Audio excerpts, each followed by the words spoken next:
Have you ever been at a job where you find yourself comfortable? Madam Toastmaster, fellow Toastmasters. Years ago, when I started my career in insurance claims, I started with an insurance company that had a lot of different roles. So I was able to go to different departments, try and just basically kind of get a feel for each role. I really gravitated towards auto damage, physical damage. And I thought a really good experience for me was to go to a body shop. So I went to a body shop. I was there about 4 years. I got a lot of good information, but after about 4 years, it was the same thing. I was comfortable. The owner of the property, he was the manager. I was never going to move up from there if I would have stayed with it. So I applied for my company that I'm with today. And once again, that vast array of different roles was open to me. I've always tried to make a habit of getting used to having an updated resume online and different positions. Even if there's a chance I might not get it, still try. It's great practice for an interview, right? I had a quality assurance role that was like a 1 year interim thing that I applied for. And after the first time, I didn't get it. And I thought, you know what? I'm going to apply next year. I'm going to apply the year after that, and so on. And I think I ended up applying for it about 3 separate times, none of them getting it. But from what I understood from my supervisor, the second time that I did, he said I was the next choice. One person had edged me out on it, and I'm still glad I applied for that. Unfortunately, with COVID, everybody being sent home, they eliminated that. So I was never able to get the role, but that was my intention. As long as they had it, I was going to keep trying for it. Well, the role that I had was a reviewer of estimates that came over, and slowly that ended up getting phased out where I was kind of forced into the claims handling role, which is very interesting. I learned a lot from that, but it's not ideally where I want to be. So I applied for according to my application timeline in Workday, I applied for about 12 different positions over the years.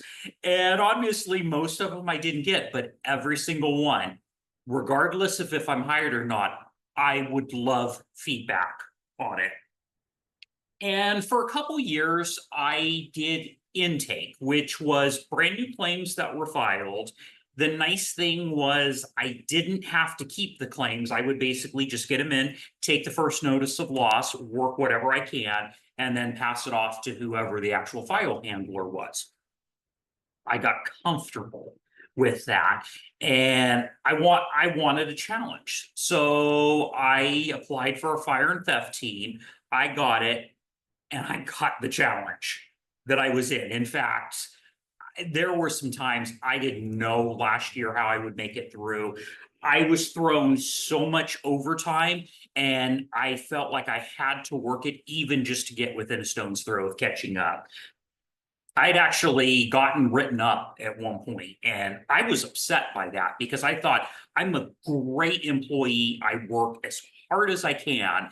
And then I realized later on, there's a lot that I need to learn about organization, actual claim management. So over the last year, I have worked really hard on giving myself a daily schedule, making sure that I prioritize tasks, and was starting to actually get to the point where I was getting comfortable. So the Friday before July, we get an instant message, a Teams message over from our supervisor that she needed to meet with us right away. we're scattered throughout the country. I'm the only person in Vegas. The only other person's in my time zone's out of Seattle. So we get on and she said, well, they've decided to phase out fire and theft. So the plan was that they were just going to roll us back into claims handling role, which ideally I don't want. But if I did, fine. You know, if I had to do that one way or another, being raised by a single mother, I'm going to put food on the table for my family. But as she was telling us about it, she said one of the reasons why she wanted to specifically tell us right then is on our commercial lines department, which was growing, they had a lot of different roles there. So she's like, I want to encourage you guys to do that. Now, I had applied for quite a few roles.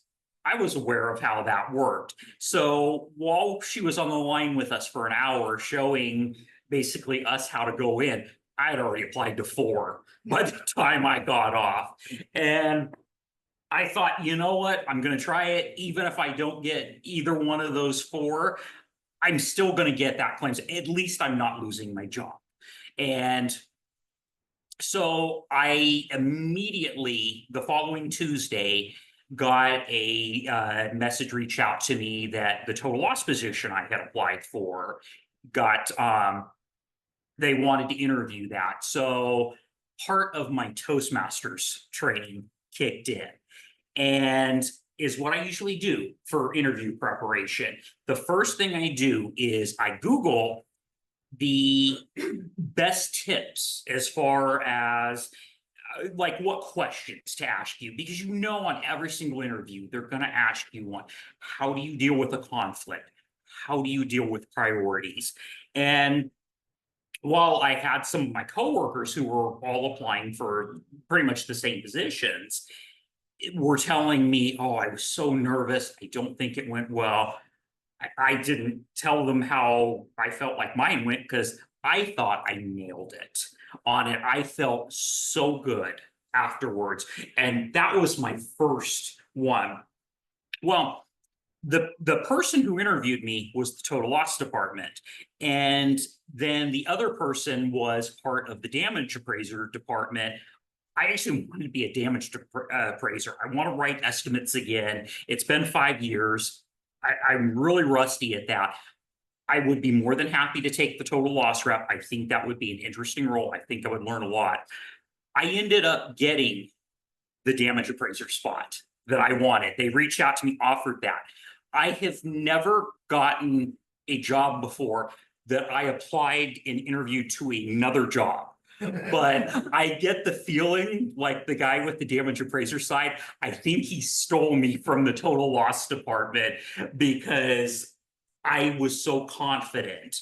And I felt like I was well prepared. So once again, on Monday, I start here as a damage appraiser on it. I'm excited, I'm nervous, but I'm definitely not comfortable.